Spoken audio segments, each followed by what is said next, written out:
Vamos começar ali com o senhor Zema. A entrevista do Zema é uma piada, velho. A entrevista do Zema é uma Romeu piada. Zema, do Novo, seja muito bem-vindo. É um prazer recebê-lo para essa conversa. É um prazer estar aí com vocês, Rafaela, Carlos, está nos acompanhando. Uma satisfação muito grande. O senhor já tem um posicionamento de que quanto mais candidatos à direita nessa eleição, é melhor para o eleitorado. Mas não pode, de repente, existir ali também uma questão de identidades muito parecidas nas propostas? Como é que o senhor vê essa situação, por exemplo, envolvendo aí Caiado e Flávio Bolsonaro em relação à sua candidatura? De certa maneira, estão os três ali jogando de forma parecida. Em síntese, como você quer ser candidato se você só mama o Flávio? Você não apresenta nada diferente do Flávio? Zé, por favor, responda isso. Por que você e não o Flávio? Já que você está inserido no saco escrotal dele mesmo. Lida com seus projetos? Exato, Rafaela. A direita terá alguns candidatos. Isso comprova até que a direita tem sido mais competente em produzir bons candidatos, governadores bem avaliados, todos com condição de fazer uma boa gestão, eleitos presidentes da República. Isso é bom para a direita. Isso não significa... Pô, então a direita voltou, tipo, ao começo do século passado. Prudente de Moraes, na lógica do Zema, é de direita. Ele não é o membro de uma velha oligarquia do Brasil que vive de distribuir benefícios aos amigos, como o Zema faz, por exemplo, para as mineradoras de Minas Gerais, para a Localiza, que, assim, é um esquema criminoso. E eu sei, porque eu já atuei, não para a Localiza, mas para a Laranjinha. Eu já fiz lobby para os caras. Eu já estudei isso a fundo.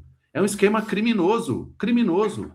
O que é? Comprar carro barato, estocar o carro, ganhar dinheiro enquanto ele está estocado e 24 meses depois da compra, revender ele. Só que sem pagar imposto. Pelo amor de Deus. Vamos lá. Que a direita está fragmentada, que a direita está desunida. Nós estaremos todos juntos no segundo turno contra o PT. Isso é que é importante. Foi o que aconteceu com a eleição do presidente Katz no Chile, recentemente. Diversos candidatos de direita, cada um caminhando ao lado do outro no primeiro turno, mas no segundo turno, todos unidos. Eu me dou muito bem com Caiado, com Flávio Bolsonaro, então isso não é nenhum impedimento. E nós temos de lembrar, isso até traz, Rafaela, mais votos para a direita. O Caiado agrega, eu agrego, o Flávio agrega. Então, isso fortalece, diferente da esquerda, que só tem um candidato há mais de 40 anos e que não tem sido competente em formar novas lideranças. Candidato, o senhor falou aí da estratégia de todos da direita estarem juntos no segundo turno. Mas para o senhor ir a esse segundo turno, o senhor vai ter que se diferenciar aí dos demais, né? Do Caiado, do Flávio. Como é que o senhor pretende se apresentar ao eleitorado brasileiro, mostrando diferenças, não só de propostas, mas de discurso, de posicionamento em relação a Caiado e Flávio? O que o eleitor vai ver de diferente no senhor? Bom, Carlos, eu acho que o eleitor já percebe essa diferença, até porque eu venho do setor privado, sou um empreendedor, sempre ralei desde criança, junto com meu pai, na empresa da família, depois fiz um negócio à parte.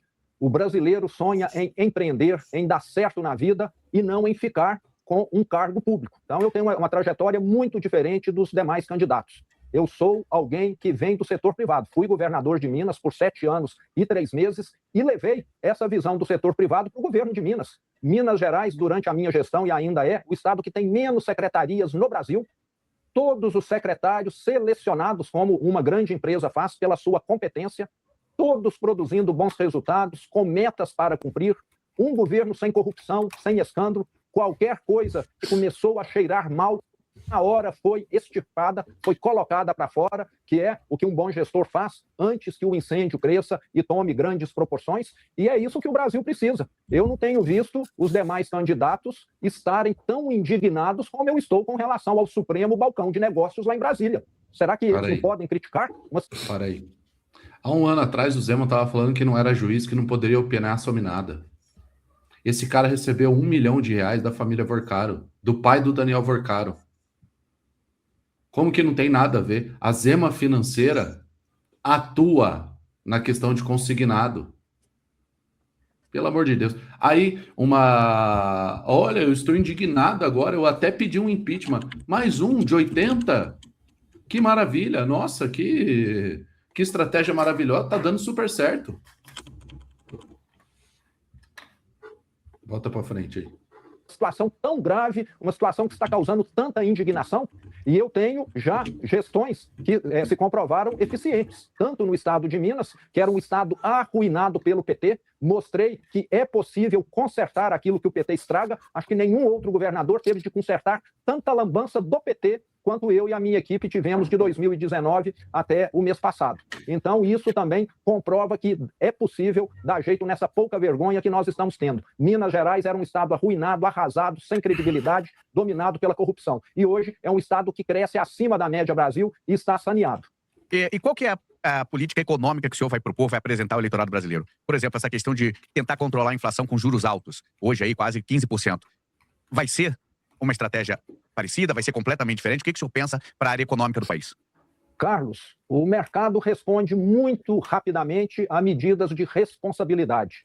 Na hora que eu estiver como presidente e falar, nós vamos equilibrar as contas, nós vamos tomar as medidas, e aí são diversas. É uma reforma administrativa, vai ser necessário uma nova reforma previdenciária, vai ser necessário rever benefícios sociais para malandro. Eu quero que quem precise continue recebendo, mas não os malandros, os marmanjões que ficam aí jogando videogame em casa e recebendo Bolsa Família. Na hora que você sinaliza isso, Carlos, o mercado precifica juros menores. Isso já aconteceu lá em 2016, 2017, depois que a Dilma saiu e chegou um governo com mais seriedade.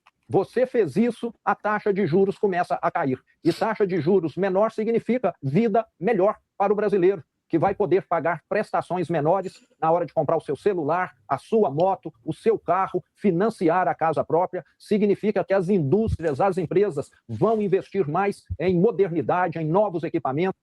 Com isso, ficar mais competitivas, a produtividade aumenta e, consequentemente, a renda. Desenvolvimento no mundo todo sempre foi desse jeito, feito com investimento. O setor privado sendo a locomotiva sem um governo que atrapalhe, que puxe o freio de mão para cima, como o Lula tem feito. Hoje o problema do Brasil não crescer mais, não está crescendo o dobro, é a gastança do Lula, é essa desgovernança que nós estamos assistindo lá em Brasília. Nós temos hoje um governo federal, autoridades do mais alto escalão, muito mais preocupadas com o seu enriquecimento, com os contratos para parentes, do que propriamente em servir o pagador de impostos. E eu que venho do setor privado, que sempre paguei muito imposto, que sempre tive de atender fiscais, seguir a legislação, sei muito bem como o brasileiro sofre com isso. E nós queremos acabar com essa farra dos intocáveis. Então a questão moral e econômica, elas até se entrelaçam e misturam em determinado ponto. Mas se fala que o Brasil, né, já vem enfrentando uma série de dificuldades orçamentárias e que estará, de certa maneira, se é que já não está quebrado, para quem chegar ao poder no próximo ano. Então, como é que o senhor pretende trabalhar essa questão, né, de contenção, por exemplo, de gastos nesse cenário, né, que o senhor mesmo apontou, com uma gastança desenfreada, com uma questão de falta de prioridades, a questão, por exemplo, do que é apontado como, aspas, né, um desgoverno no sentido dos pagamentos dos programas sociais, de gastos desnecessários. Como é que vai colocar a casa em ordem? O senhor vai cortar a máquina pública, falando da economia dentro da própria estrutura governamental? Sim, Rafaela. Aquilo que é gordura, você corta. Foi o que eu fiz em Minas Gerais. Aquilo que é músculo, não. O PT é um partido que distribui favores, que distribui privilégios para a companheirada. Eu vi isso de camarote lá em Minas Gerais. No início do meu governo, em 2019, nós conseguimos reduzir quase 50 mil cargos em Minas. 50 mil, num estado. O PT fez em Minas Gerais um cabide de empregos em escala industrial. Entre administração direta, estatais e autarquias, quase 50 mil cargos. Minas Gerais é aproximadamente 10% do Brasil. Se a petezada estiver fazendo lá em Brasília, e provavelmente estão, o mesmo que fizeram em Minas, é provável que haja aí uma gordura de 500 mil cargos. E isso melhorando as políticas públicas. Hoje, a educação de Minas está do que quando eu assumi em 2019, as escolas foram reformadas, a merenda é muito melhorada, hoje a segurança pública está melhor. As taxas de qualquer crime são muito reduzidas com relação ao que eram em 2019. A saúde, a mesma coisa. A saúde, nós tínhamos em Minas, era um cemitério de obras abandonadas. Todas concluídas ou serão concluídas até o fim do ano, os hospitais regionais, e Minas Gerais se transformou num canteiro de obras hoje. Talvez o maior canteiro de obras da história. O Rodoanel Metropolitano, a expansão do metrô, depois de 23 anos, sem crescer um metro sequer. Então, são mudanças muito substanciais. O pagamento de tudo em dia. Antes, ninguém vendia para o estado de Minas. Mentira! Ninguém vendia, dobrava o preço que não sabia Mentira! E a dívida? Pagou? Não, tá com liminar no STJ, no STF, tomou pito do Gilmar até.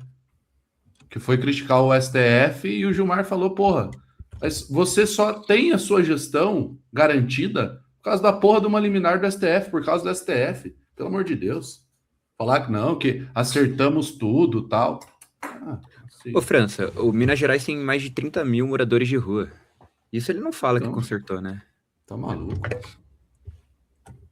Bora aí. Receber, hoje o Estado compra barato e paga tudo em dia. Então são mudanças muito grandes, é possível sim. Só para a morte é que não tem jeito, para o resto tem solução. Candidato, eu quero voltar um ponto, o senhor falou há pouco sobre a questão do Supremo Tribunal Federal e as suspeitas que permeiam a Suprema Corte. Se o senhor for presidente, o senhor, primeiro, acha necessário uma reforma do Judiciário e o senhor encabeçaria essa reforma? É totalmente necessária e eu não vou ser presidente para ficar assistindo a eleito governador de Minas por causa do meu inconformismo e indignidade. Tem que ficar muito claro isso. Se for para fazer igual, Carlos, deixa qualquer outro ir. Se eu for, é para fazer diferente. Eu vou mudar esse judiciário que está aí. Para mim, estar no Supremo é o coroamento de uma carreira. Primeiro, você não vai ver um Papa com 35 anos. Alguém que é eleito Papa, como ocorreu recentemente, já tem seus 55, 60 anos. É o coroamento de uma carreira de quem foi padre, de quem foi bispo, de quem foi cardeal, arcebispo e por aí vai. Agora aqui no Brasil, chega lá um presidente, eu vou pegar aqui meu ex-advogado e vou levar ele para o Supremo. Um sujeito que nem passou em concursos para juiz, que nunca teve o exercício de uma função para a qual ele está sendo encaminhado. E o resultado está aí. Então, para mim, ser ministro do Supremo é ter uma idade mínima. Eu recomendaria até uns 60 anos de idade, ou ter um mandato limitado a 8, 10 anos ou 12 anos, não ter essas decisões monocráticas que colocam o Congresso de joelhos. 400 deputados votam, uma decisão monocrática desfaz tudo. Então, o Brasil hoje deu essa herança. Eu não me recordo de ter nada semelhante. Pessoas mais velhas do que eu falam a mesma coisa. Então, nós estamos tendo um grande retrocesso e, na minha opinião, é possível não só brecá-lo, como também colocar o país adiante. E em Minas Gerais eu provei. Na hora que você tem seriedade, na hora que você tem bons exemplos, a coisa começa a caminhar. Não vai ser nada de um dia para o outro, mas vai estar caminhando na direção correta. E como é que você vê? Para aí, fazendo um favor. Dito isso, nomeações do Quinto Constitucional do Zema em Minas Gerais. Henrique Abiakel Torres. O Henrique Abiakel é filho do Abiakel, deputado federal por Minas. Olha que maravilha. Uma família quatrocentona de Minas. Daniela Villani Bonacorsi Rodrigues, parente do ajudante de ordens do Zema. Obviamente, deve ter um trabalho maravilhoso, grande desembargadora. Luiz Eduardo Alves Pifano, advogado da Record em Minas. Advogado da Record, da Igreja Universal. Então, assim, o discurso não cola com a prática. Não cola com a prática. Foi lá e fez o mesmo. Se for pro Zema, vai ser o mesmo tipo. Pro Ratinho, o mesmo tipo. A última desembargadora nomeada era a controladora geral do Estado.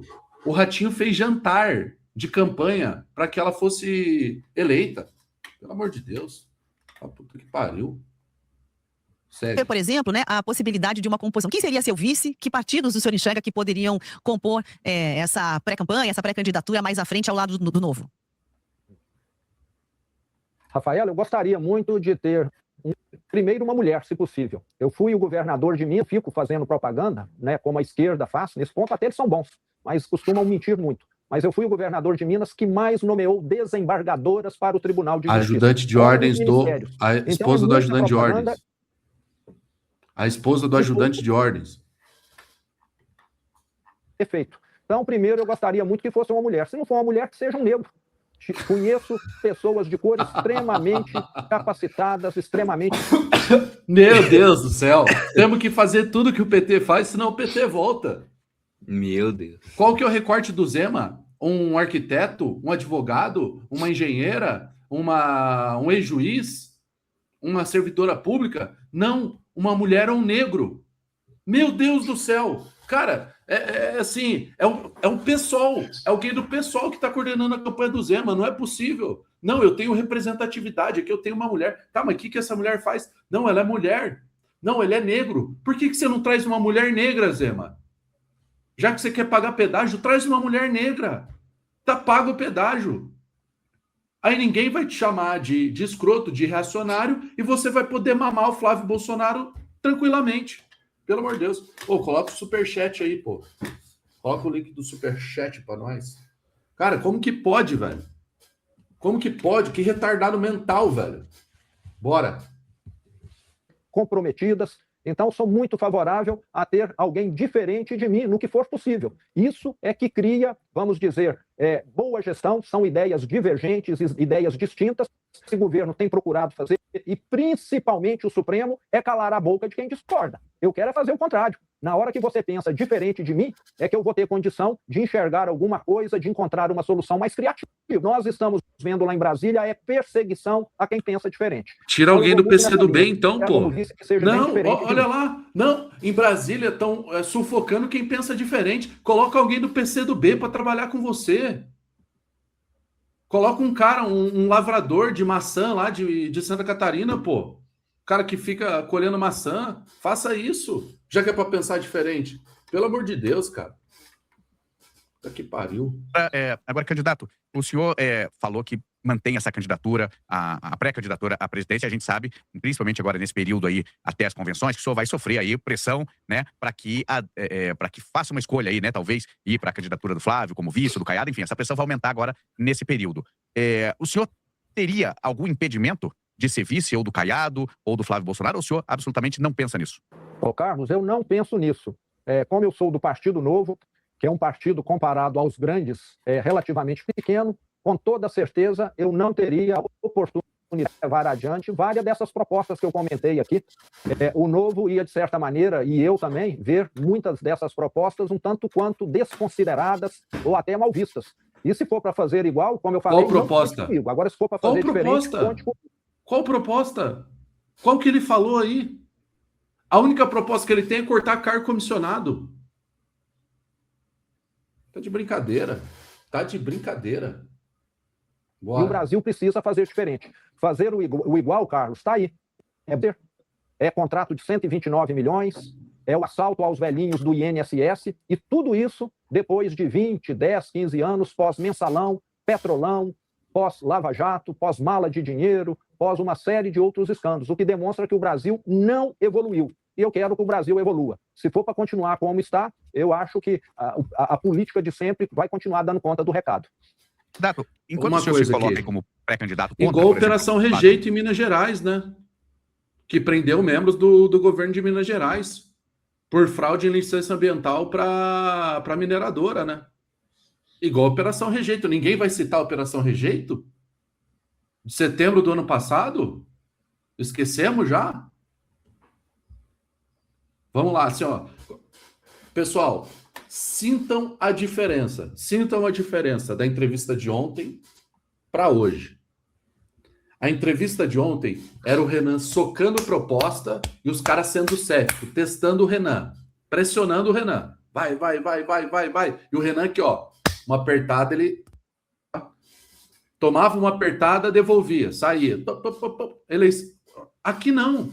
Aqui é uma fala de comadre. Mas não é porque o Carlos é desonesto, porque a Rafaela é desonesta. É porque o Flávio não tem o que ser apertado. Não tem o que ser apertado. Bora voltar. França, rapidão. Bolsonaro? Depois a gente vai ver a diferença, né? Com o Renan dando entrevista lá no Maranhão.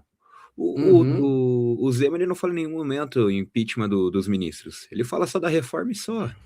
Não tem coragem de citar... Tá no Paraná. O que falou sobre o Paraná? Não falou nada. Assim, a mesma entrevista que ele dá no Paraná, ele pode dar no Ceará. Mesma platitude. Pelo amor de Deus. O Novo aqui do Paraná fechou um acordo político, obviamente que o senhor avalizou isso, de uma união, uma aliança do Novo do Paraná com o PL aqui, encabeçado por Sérgio Moro. E o Novo coloca Deltan Dallagnol, que é até o embaixador do partido, como pré-candidato ao Senado.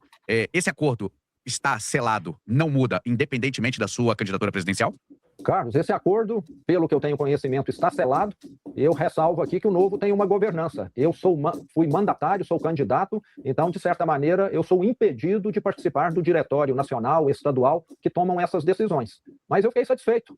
Gosto do Ratinho, gosto do Sérgio Moro, vejo que o Paraná aí vai ter boas opções. E democracia é isso. Que bom que o Campeonato Brasileiro chega em 2 grandes times lá na final. E muitas vezes apenas um é que vai levantar a taça, apesar dos 2 merecerem. Então eu vejo com naturalidade. Para mim, o Sérgio Moro é um exemplo daquilo que o Brasil precisa, junto com o Deltan. eles encabeçaram a Lava Jato, tiveram coragem. Se ela tivesse continuado, se o Brasil tivesse dado continuidade ao tratamento que a Lava Jato inaugurou, com toda certeza nós não estaríamos enfrentando esses escândalos que estão aí hoje, estampando as páginas dos jornais e saindo diariamente nos meios de comunicação. Infelizmente, o trabalho iniciado pelo Moro e pelo Deltan Dallagnol foi interrompido por eles, estão aí se considerando intocáveis. E agora nós descobrimos o porquê, né? Eles queriam parar para quê? Para poder se beneficiar da falta de transparência, da falta de acompanhamento. Mas, graças a Deus, está aí os meios de comunicação mostrando essa pouca vergonha que está acontecendo lá em Brasília. E vai surgir muito mais coisa à medida que essa investigação avançar. Agora, Romeu Zema, o Novo figurava como aliado de primeira hora aqui do governador Ratinho Júnior. E aí, por conta daquela pretensão presidencial do Ratinho, o Flávio Bolsonaro acabou trazendo aí Sérgio Moro para o PL, com ele um Novo.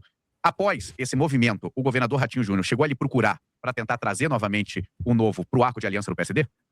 Como eu disse, essas tratativas são feitas pelo Diretório Estadual do Paraná, sobre o qual eu não tenho nenhuma, vamos dizer, interferência.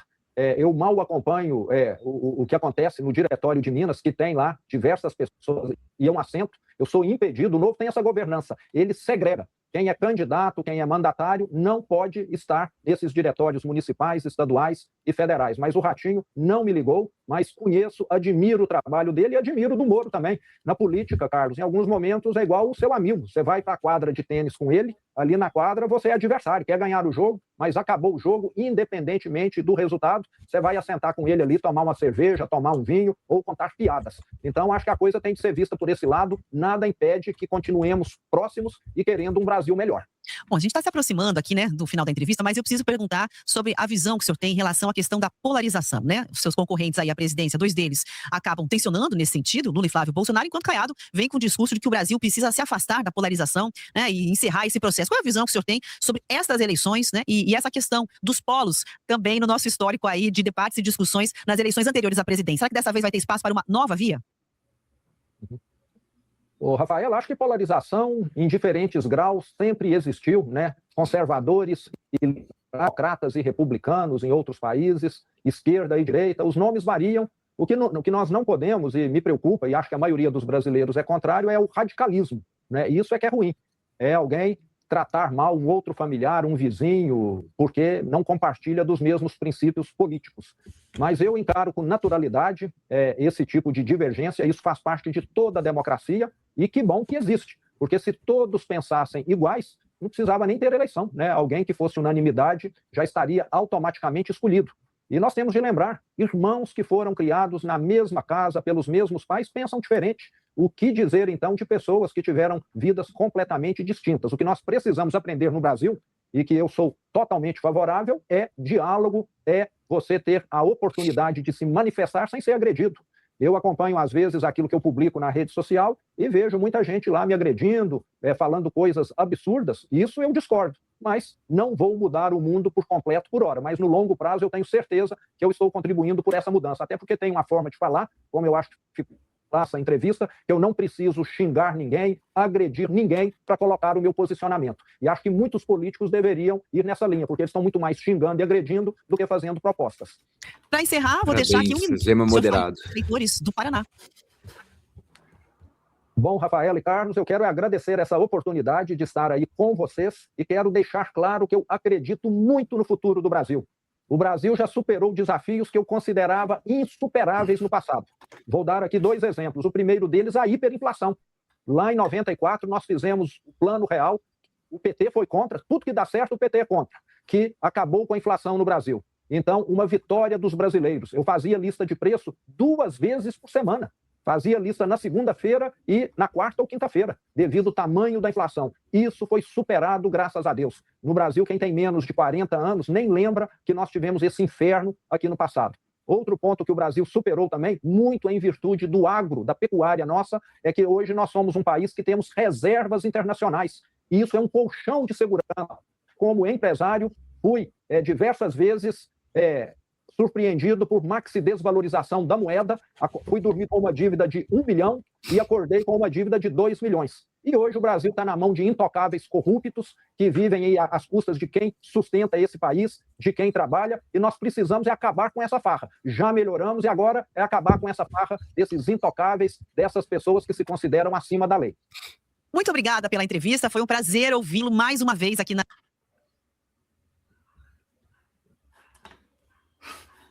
Esse é o Romeu Zema, turma. Esse é o Romeu Zema. Essa é a posição da direita aí. Cara, que bostinha de discurso, velho. Pelo amor de Deus. Coloca o superchat fazendo favor, rapaziada. Fixa lá na conversa. Vamos para a pauta agora, que presta?